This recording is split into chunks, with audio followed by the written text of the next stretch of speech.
Vamos a dar inicio al contenido de la clase el día de hoy. Pedirles por favor que tengan su programa de estudios a la mano. Vamos a centrarnos en la cuarta unidad del programa de estudios, que básicamente versa sobre el control social y la utilidad del derecho. Para el efecto vamos a empezar por desarrollar las diferentes acepciones teóricas respecto al control social. ¿Qué están haciendo? Primero quiero iniciar, mis amigas y mis amigos, diciendo que desde la perspectiva científica, hablar del control social, desde la perspectiva científica humanista, hablar del control social no es algo malo. Es decir, el control social no es como se ha manifestado en los últimos años, un grupo de personas tratando de controlar a la sociedad para aprovecharse de ella, sino que el concepto de control social es más bien un concepto que surge a partir de entender que el hombre en libertad es el peor peligro para el hombre en libertad. Hombre entendido bajo el género humano, indistintamente si es hombre o mujer. Entonces, ¿por qué es importante, digamos, hablar acerca de el control social? No estamos frente a un control social arbitrario o un control social dirigido por un grupo de personas que busquen controlar o manipular a una sociedad, sino más bien es un control social conveniente a todos los que integran un grupo social. Miren, el control social es un concepto para explicar las diferentes acepciones teóricas. El origen, y anoten esto, el origen del control social se da justamente cuando se decide vivir en sociedad, valga la redundancia. ¿Por qué? Porque lo que se busca a partir de este concepto de control social es limitar los derechos, la libertad de acción de las personas que integran un determinado grado de personas o un determinado, una determinada sociedad, con el objeto de que esta limitación permita la vida en sociedad de los demás. Quizás el ejemplo más básico, más sencillo que todos podamos entender es, imagínense ustedes, viven en un edificio, viven en una colonia y tienen un vecino molesto, ruidoso, que hace fiestas, no solo los viernes y los sábados, sino también entre semanas, y hace un montón de ruido y perturba la paz y el sueño de sus vecinos. Este ejemplo tan básico nos muestra cómo el bien común debe prevalecer sobre el particular. Y aunque es complicado porque no existe un régimen de legalidad en atención a eso, digamos, sí pueden existir ciertas normas básicas de convivencia en algún condominio, en algún edificio, en donde los vecinos puedan acordar el rango de tiempo para poder o no utilizar, digamos, hacer fiestas. Este ejemplo tan sencillo, que hoy nos parece tan natural, deviene de la historia cuando los cazadores salían a hacer su labor, los pescadores salían a pescar y los agricultores salían a cultivar la tierra, y había un grupo de bárbaros que se aprovechaba de los cazadores, de los agricultores y de los pescadores para simplemente robar el producto o el fruto de su trabajo.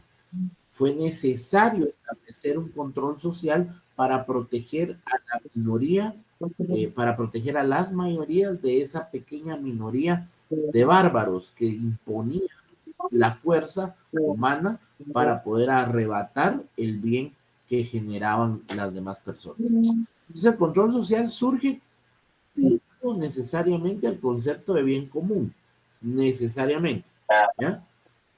¿Por qué necesitamos un control social?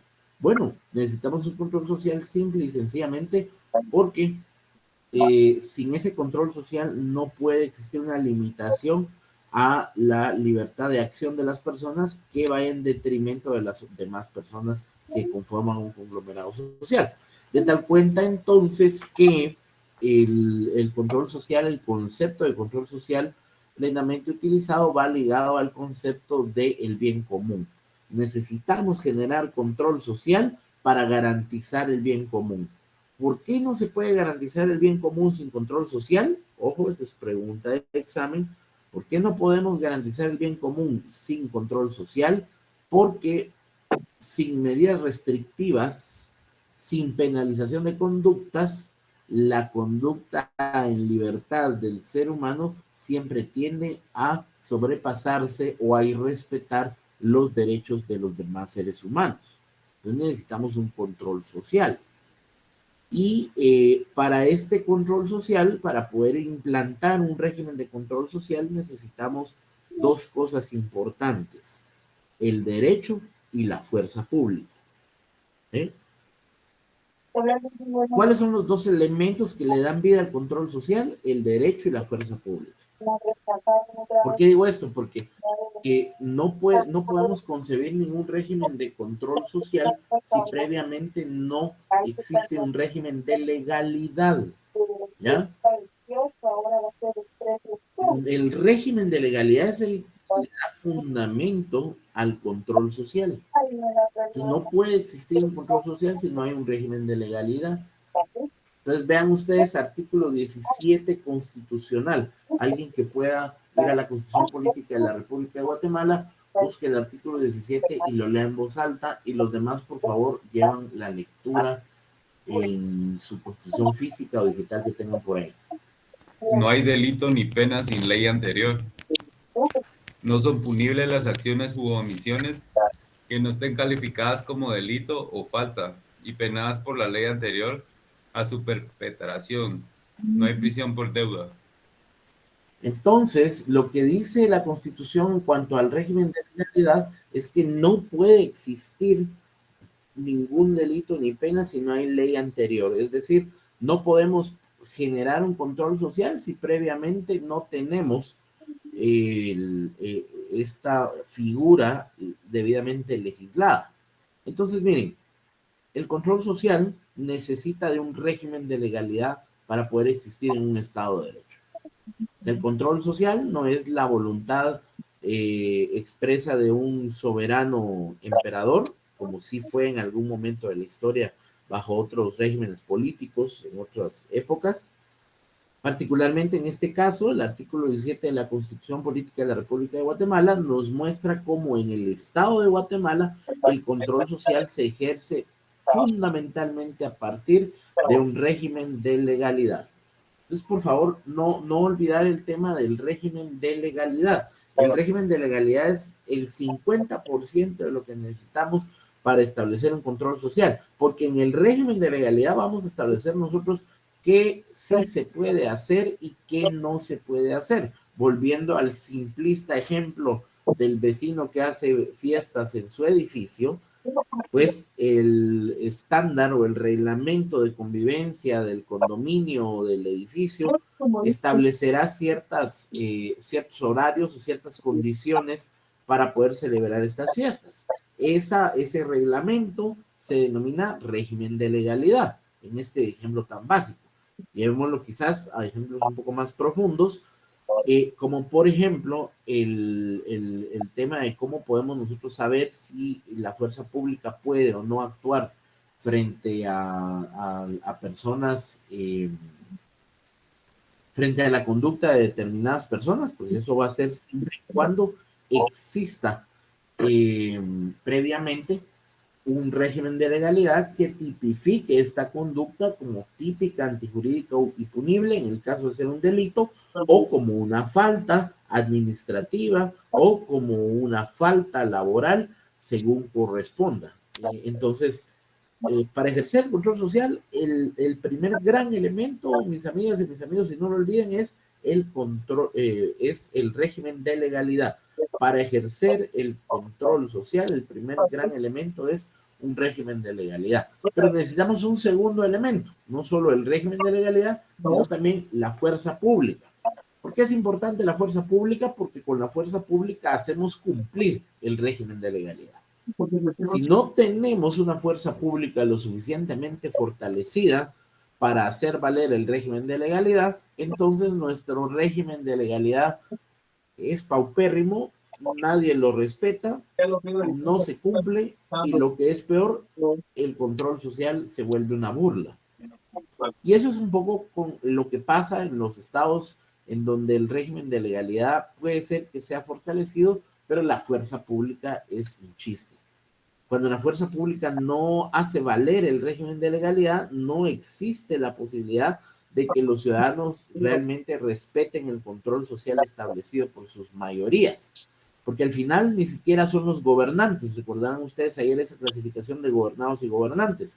Las leyes, si bien es cierto, la legislan y la aplican los gobernantes, devienen de un proceso natural de evolución sociológica que ya hemos estudiado en este curso, que responde a los intereses de las mayorías, a los intereses de las masas. Quizás un ejemplo claro es lo que pasó ahora recientemente en México con la reforma judicial, en donde la población votó para hacer una reforma y darle el poder a el pueblo de elegir sus cortes, no hacerlo a través de elecciones de segundo nivel o de cuerpos colegiados como sucede en Guatemala, sino que salen ya a voto popular los magistrados y los jueces.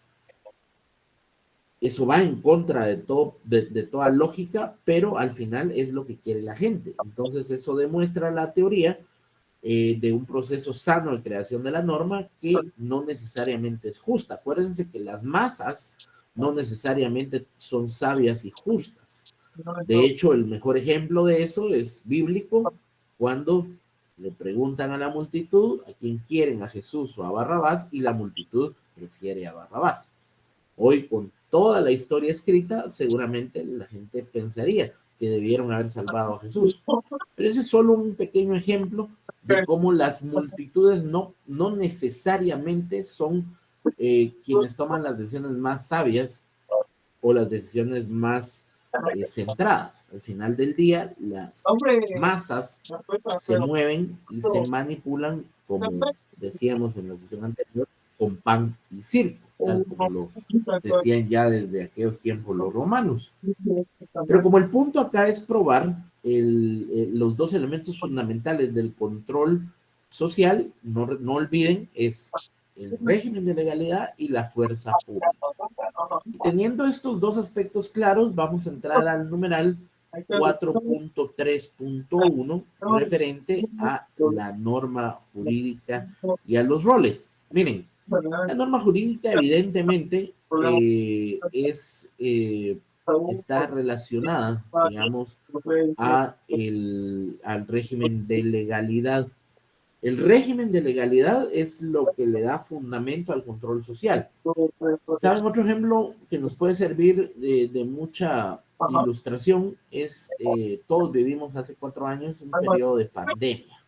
Ustedes recordarán que el presidente en turno hacía cadenas a nivel nacional y cada una vez a la semana daba nuevas medidas ordenadas por el Ministerio de Salud y por los diferentes ministerios para poder convivir. Entonces decían, es obligatorio el uso de la mascarilla, luego que además del uso de la mascarilla había que tener una distancia, que los centros de trabajo debían procurar el teletrabajo y para los que iban físicamente tener cierta distancia, colocar mamparras, etcétera, etcétera. Bueno, todo tipo de medidas que en su momento se tomaban.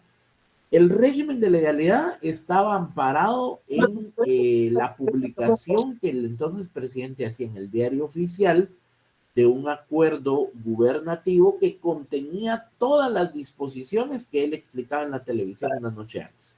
Entonces él salía el domingo en la noche en cadena nacional dando todas las medidas que se iban a implementar esa semana.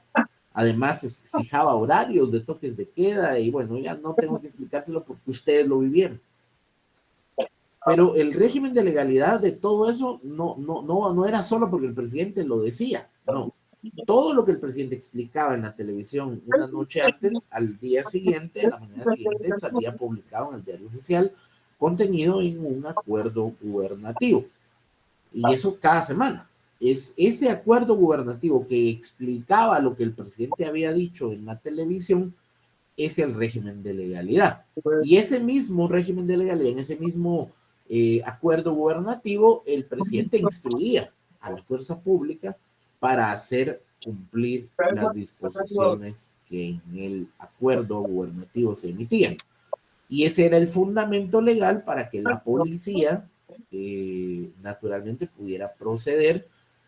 Además que estábamos en su momento bajo estados de excepción regulados a la luz de la Constitución Política de la República de Guatemala y de la Ley de Amparo, Excepción Personal, Constitucionalidad y particularmente en cuanto a la norma de carácter constitucional establecida en la Ley de Orden Público, que establece las diferentes medidas que se podían tomar. Pero medidas específicas que emitía el entonces presidente estaban contenidas en estos acuerdos ministeriales, en esos acuerdos gubernativos que eran publicados en el diario oficial. Es decir, siempre, a pesar de que era una pandemia, a pesar de que eran las carreras, siempre existió y se respetó el régimen de legalidad, que es fundamental para poder ejercer el control social.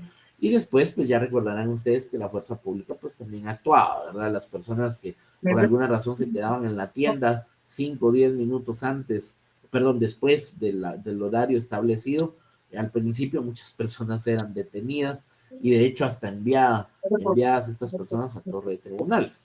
Por exagerado y absurdo que nos parezca, 4 o 5 años después de lo vivido, en su momento todos estábamos de acuerdo con que el Estado hiciera cumplir ese régimen de legalidad porque era por el bien de todos, porque era por el bien común, colectivo. Entonces, ese momento de la historia que vivimos todos, los conectados, los presentes en esta sesión virtual, nos retratan muy bien cuál es el rol de la norma jurídica en el control social. Necesitamos una norma jurídica.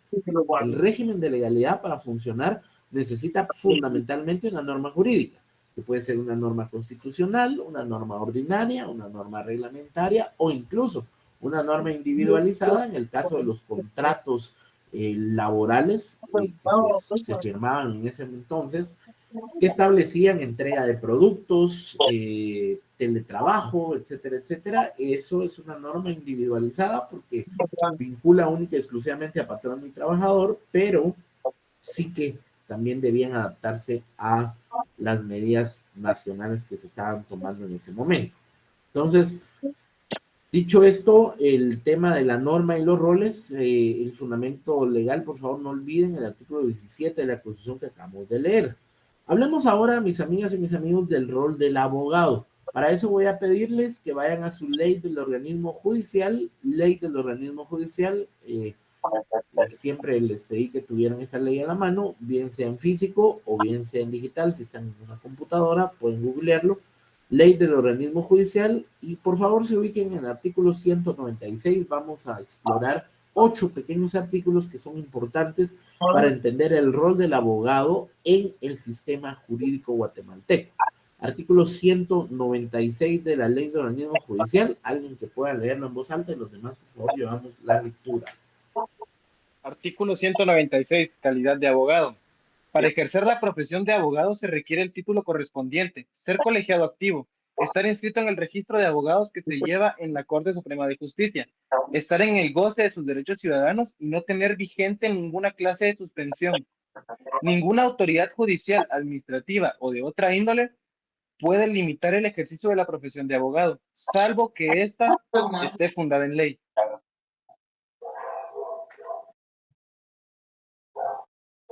Muy bien, sigamos leyendo los otros 2 artículos, por favor. Artículo 197. Actuación de los abogados. Las demandas, peticiones y memoriales que se presenten a los tribunales de justicia deberán ser respaldados con la firma y sello de los abogados colegiados. Y sin ese requisito no se dará curso a ninguna gestión. El abogado es responsable de fondo y de la forma de los escritos que autorice con su firma. No es necesaria la intervención de un abogado en los asuntos verbales, de que conozcan los juzgados menores. En las gestiones del Ministerio Público cuando el cargo no esté servido por profesional y en los demás casos previstos por las otras leyes.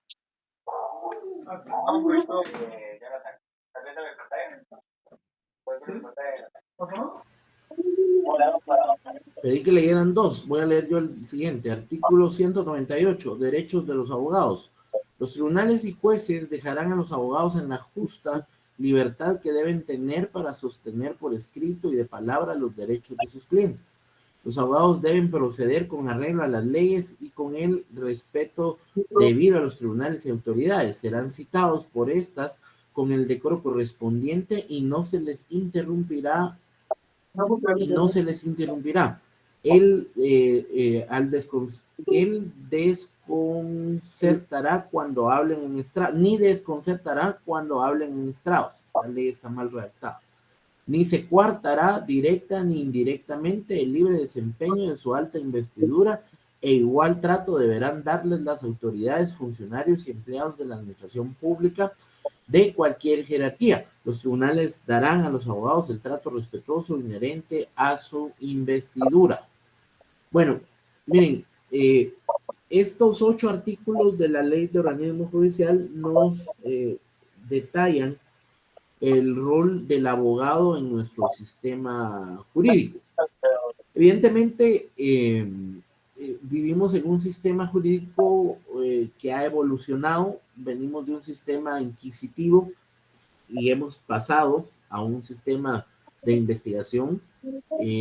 Los sistemas inquisitivos eran básicamente caracterizados porque los jueces, además de juzgar, valga la redundancia, también emitían o realizaban investigación, de manera que los jueces investigaban y luego juzgaban.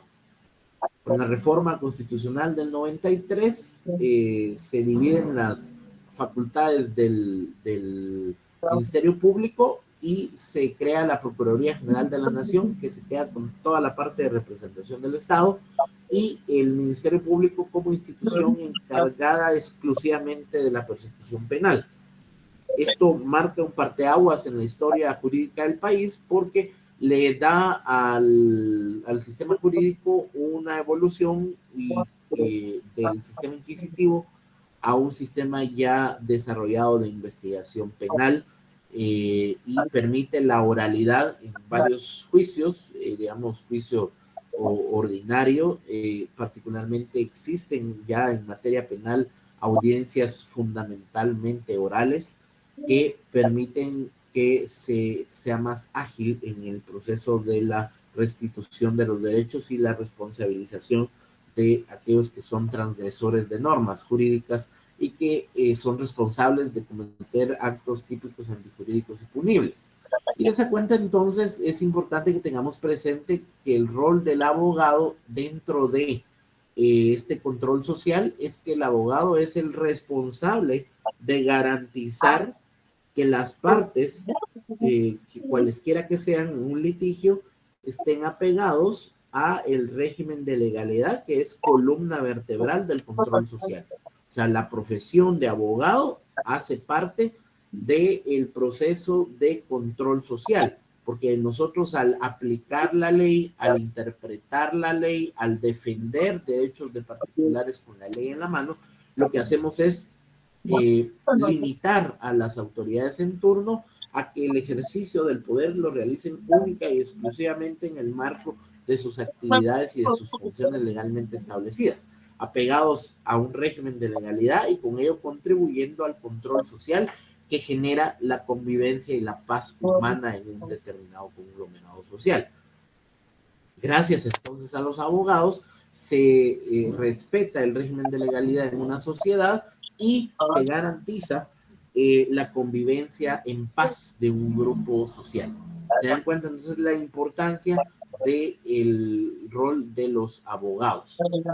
Por favor, alguien más que no sea el compañero que ya leyó, que por favor lea los subsiguientes artículos de manera continua. El último artículo que leímos es el 198. Lean ahorita de manera continua el 199 al artículo 204. Impedimentos. No podrán actuar como abogados los incapacitados. B, quienes tengan auto de prisión o condena pendiente por el tiempo fijado en la sentencia respectiva. Sin embargo, podrán hacerlo quienes se encontraren en libertad en cualquiera de los casos que determina la ley. C. Quienes no puedan ser mandatarios judiciales, salvo el caso de que actúen en caso propio de su cónyuge, de su conviviente, cuya unión de hecho estuviere inscrita en el registro civil respectivo, o de sus hijos menores de edad. D. Quienes hubieran sido declarados inhábiles de conformidad con la ley. E. Los funcionarios y empleados de los organismos ejecutivo y legislativo, con excepción de los que ejercen docencia o desempeñen cualquier cargo que no sea de tiempo completo. Los diputados, el Congreso de la República no están comprendidos en esta prohibición. F. Los funcionarios y empleados públicos que laboren a tiempo completo que han sido nombrados precisamente para actuar como abogados. Solo podrán hacerlo para la dependencia en la que presten sus servicios. Artículo 200. Obligaciones. Son obligaciones de los abogados. A. Guardar lealtad procesal a las partes y al tribunal. Comportarse en su conducta pública y profesional con decencia, honorabilidad y decoro. Su vida privada debe ser compatible con tales calificaciones. B.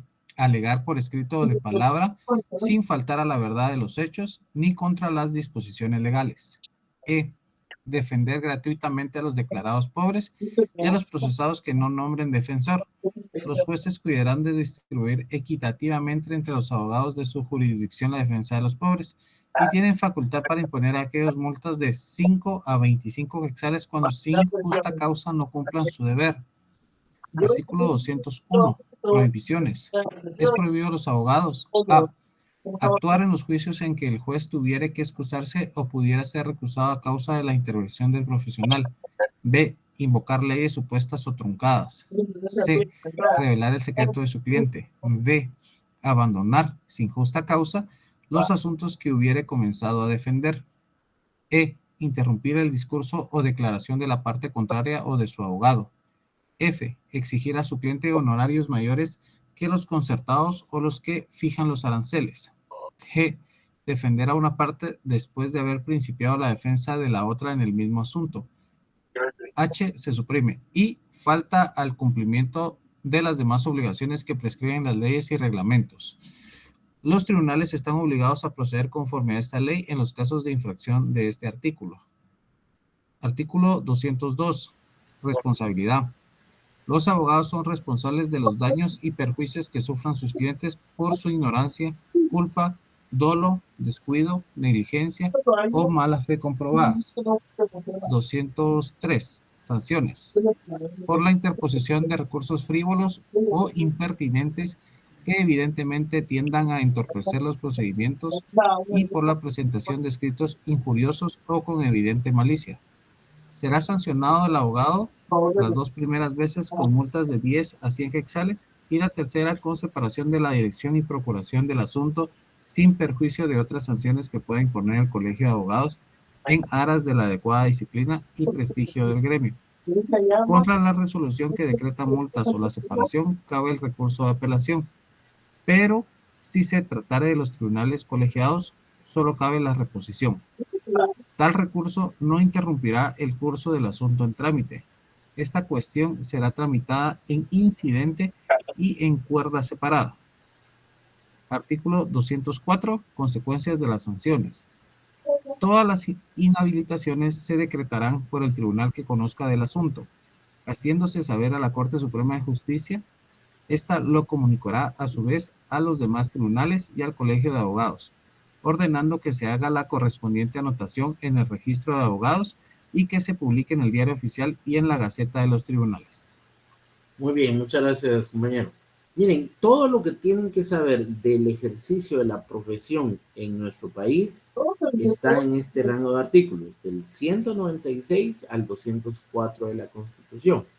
Yo quiero llamar la atención sobre 2 aspectos importantes que acabamos de leer en este rango de artículos que me parece que los debemos tener presentes, digamos. Vean ustedes, a partir del artículo 196, donde hace referencia a los abogados, particularmente el artículo 198, dice que no se coartará directa ni indirectamente el libre desempeño de su alta investidura. Miren qué privilegio, somos la única profesión con una ley que indica que nadie puede coartar el ejercicio de nuestra profesión. Y dice que además nadie lo puede hacer por el que estamos en el libre desempeño de una alta investidura. Esta alta investidura, al igual, digamos, incluso conmina a las autoridades y a funcionarios y empleados de la administración pública de cualquier jerarquía a no interrumpir nuestras actividades. Eso es un privilegio, pero miren ustedes también qué gran responsabilidad la que tenemos. Eso que acabo de leer está en el artículo 198. Ahora vayamos al artículo 200. Son obligaciones de los abogados, inciso A, guardar lealtad procesal a las partes y al tribunal. Y ojo con esto, comportarse en su conducta pública y profesional con decencia, honorabilidad y decoro. Su vida privada debe ser compatible con tales calificaciones. O sea, somos también la única profesión combinada en una ley de carácter ordinario a que nuestra vida privada debe ser decente, honorable y decorosa. Y eso es un aspecto que hoy en día, cuando vemos a muchos colegas, lamentablemente no podemos decir eso. Y lo que pasa es que nadie ha tomado esta ley y la ha hecho valer, pero el régimen de legalidad, por supuesto que está. Si en algún momento el Colegio de Abogados o los tribunales de justicia quisieran tomar en cuenta estos aspectos, por supuesto que tienen la ley de su lado. De eso surgen muchas anécdotas de abogados de la vieja escuela que cuentan que hace algunos años un abogado que entrara a un órgano jurisdiccional, a un juzgado sin saco y sin corbata, era expulsado por el juez, en atención a que el juez hacía referencia al artículo 200 de la ley de organismo judicial. El abogado era retirado y debía ir a cambiarse y comparecer debidamente en la audiencia. Es algo que sucede cada vez menos, pero que debe seguir sucediendo y que ustedes, cuando ejerzan la profesión, deben tener presente la impetuosa necesidad de guardar la decencia, la honorabilidad y el decoro en su vida, incluso privada. Eso es algo que los que estudian derecho desde ahorita, que están siendo estudiantes, deben tener presente que somos la única profesión que tiene una combinación en ley para nuestra vida privada. Cualquiera diría, mi vida privada es mi vida privada. No, la ley dice que en el caso de los abogados, su vida privada debe ser compatible con tales calificaciones. ¿Con qué calificaciones? Debe ser decente, honorable y decorosa.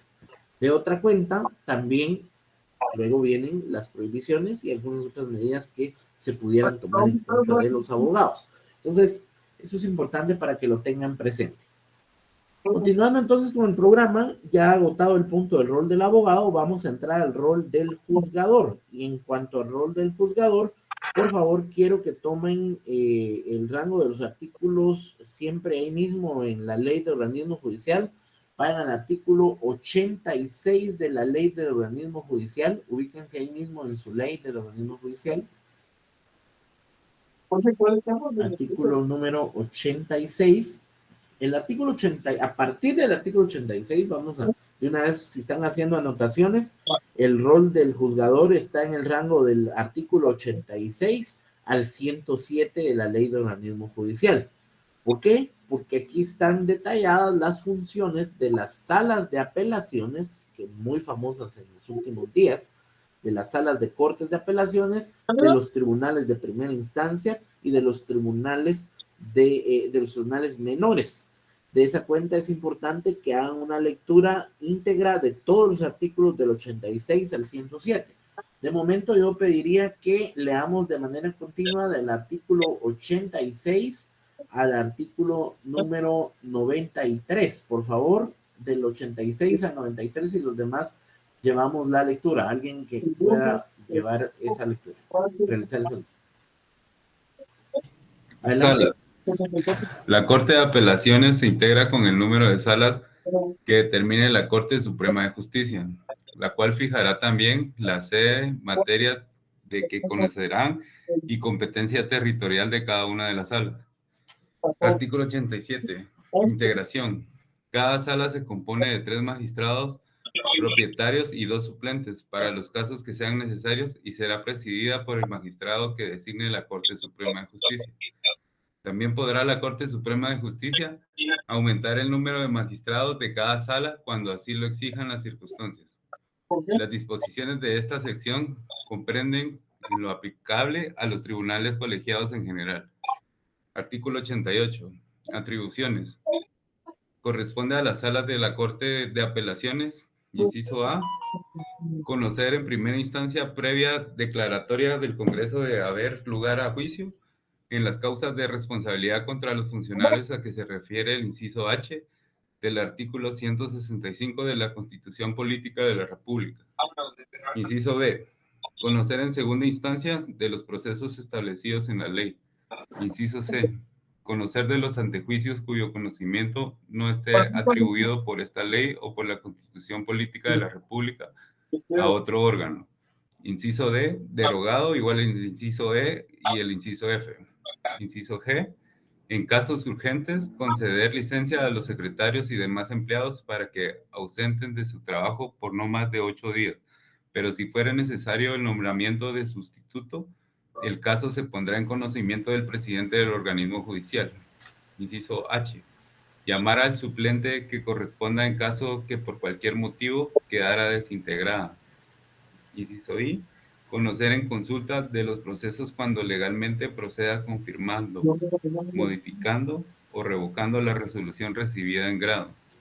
Inciso J, en los casos determinados por la ley, conocer en recurso de reposición de los autos originarios de la misma sala. Inciso K, ejercer las demás atribuciones y funciones que fijen otras leyes, los reglamentos y acuerdos emitidos por la Corte Suprema de Justicia. Artículo 89. Presidentes. Los presidentes de salas y tribunales colegiados son la autoridad superior del tribunal. Supervisarán el trámite de todos los asuntos, sustanciándolos hasta dejarlos en el estado de resolverlos. Los presidentes mantendrán el orden en el tribunal y cuando se celebre vista o audiencia pública dictará las disposiciones que crean convenientes, debiendo proceder contra cualquier persona que desobedezca o las perturbe. ¿Hasta qué artículo dijo Lick? Todo el capítulo. Ok. Artículo 90. Impedimentos. Por ausencia temporal de un magistrado propietario se llamará a uno de los suplentes. En caso de muerte o impedimento absoluto o de renuncia del magistrado propietario, el Congreso de la República elegirá a la persona que deba sustituirlo para complementar el periodo constitucional, conforme el procedimiento establecido en el artículo 217 de la Constitución Política de la República de Guatemala. Artículo 91. Sustitución del presidente. En ausencia o por impedimento del presidente de un tribunal colegiado, hará sus veces el magistrado que le siga en orden numérico. Artículo 92. Residencia. Los magistrados tienen la obligación de residir en el lugar donde tenga su sede de tribunal al cual pertenezcan y de donde no podrán ausentarse los días hábiles, sin previo permiso del presidente del organismo judicial, salvo por razones de servicio. El incumplimiento de este artículo será considerado falta grave. Artículo 93. Supervisión de tribunales y prisiones. Las salas que tengan competencia en materia penal dictarán las providencias necesarias para corregir los abusos o faltas que se cometan en los lugares de prisión. En todo caso grave o de responsabilidad, darán cuenta inmediata a la Corte Suprema de Justicia. Los tribunales colegiados en lista de los estados mensuales que deben pasarle los jueces de primera instancia y los tribunales militares dictarán las medidas necesarias para que los asuntos no sufran demora y para que el personal llene cumplidamente sus obligaciones. La primera parte del artículo 93. Gracias por la lectura, compañero. Miren, lo que acabamos de leer es el capítulo específicamente destinado a las salas de apelaciones, a las salas de corte de apelaciones. Como estamos explicando el rol del juzgador en el programa, lo que tenemos que entender acá es que en nuestro sistema jurídico tenemos una categorización del juzgador. decir, tenemos jueces de diferentes rangos. Así como existen militares de diferentes rangos, hay una cadena, digamos, hay un cabo, hay un coronel, hay un general, digamos, no todos, aunque todos son militares, no todos tienen la misma jerarquía. Igualmente, en el sistema jurídico guatemalteco existe una carrera judicial y no, aunque todos son jueces, no todos tienen la misma jerarquía. Las salas de corte de apelaciones son la jerarquía más alta, dado que los magistrados de Corte Suprema de Justicia administran, tienen la parte administrativa del organismo judicial y no forman jurisdicción, solamente pueden conocer sobre amparos, antejuicios y casaciones. Un caso, depende de la cuantía, puede empezar a verse desde los tribunales denominados como tribunales menores. Estos tribunales o juzgados menores están ahí en la ley a partir del artículo 101. A partir del artículo 101, pues naturalmente ahí está la regulación de estos juzgados. Estos son básicamente juzgados de paz, tienen una modificación de cuantía. Constantemente las diferentes Cortes Supremas de Justicia van modificando el monto, que al principio eran 3,000, 5,000, 10,000, 25,000, digamos, dependiendo la zona geográfica del país, pero básicamente los juzgados de paz pueden conocer sobre asuntos menores, ¿verdad? Que no excedan de los 25,000 quetzales. Cuando hay asuntos que sobrepasan esa cuantía, pues ya deben pasar a un juzgado de primera instancia. Cuando son temas de delitos, los delitos no pueden ser conocidos por juzgados de paz. Temporalmente pueden ser recepcionadas las declaraciones, pero los autos deben ser diligenciados al juzgado de primera instancia que corresponde. Los juzgados de primera instancia están regulados ahí mismo en la ley que acabamos de, que tenemos ahí a la mano, en el rango de los artículos 94 al artículo 100. Del 94 al 100 está todo lo que tienen que leer sobre juzgados de primera instancia.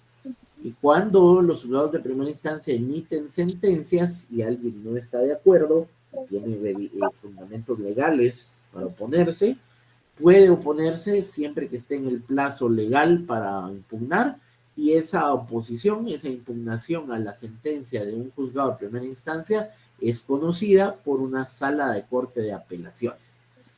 Después de conocerse en segunda instancia en la sala de corte de apelaciones, ya no hay nada que hacer, únicamente puede pedirse una aclaración, una ampliación. De repente, si hay alguna vulneración constitucional, alguna acción de amparo, eventualmente, aunque normalmente no, o alguna casación en específico que puede subir a la Corte Suprema de Justicia, pero en general, la Corte Suprema de Justicia no es quien administra jurisdiccionalmente la justicia. La justicia es impartida por los juzgados de paz, los jueces menores, los juzgados de primera instancia, y pueden ser confirmadas o revocadas las sentencias de los jueces de primera instancia por las salas de cortes de apelaciones. Hasta ahí, digamos, como el nivel más alto, y la Corte Suprema de Justicia, reitero, únicamente para temas de casación, amparos y antejuicios, y administración, toda la parte administrativa del organismo judicial y de la Corte Suprema de Justicia. Entonces, por favor, les encargo que lean del artículo 86 al 107 de la Ley de Organismo Judicial. Esos artículos son importantes. Son 11 artículos importantes para entender la labor del juez en el sistema jurídico guatemalteco. Finalmente, en el programa tenemos el tema del rol de la policía.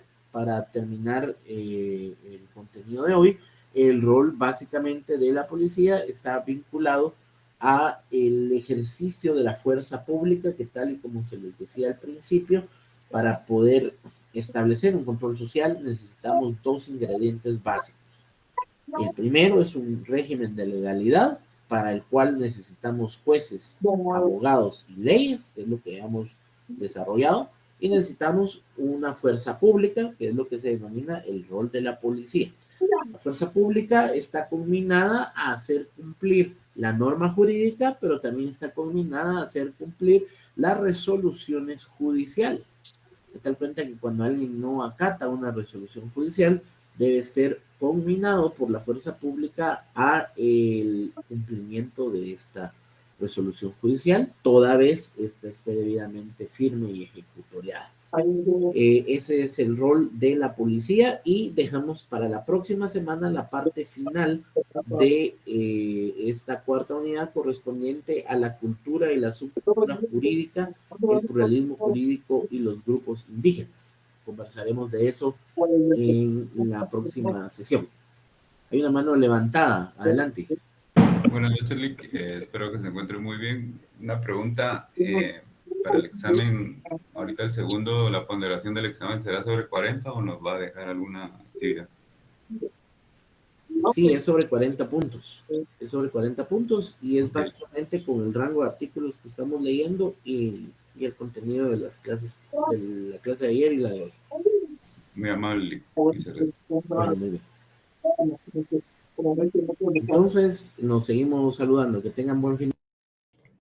Feliz noche, Lick. Gracias. Feliz noche, licenciado. Pues buenas noches.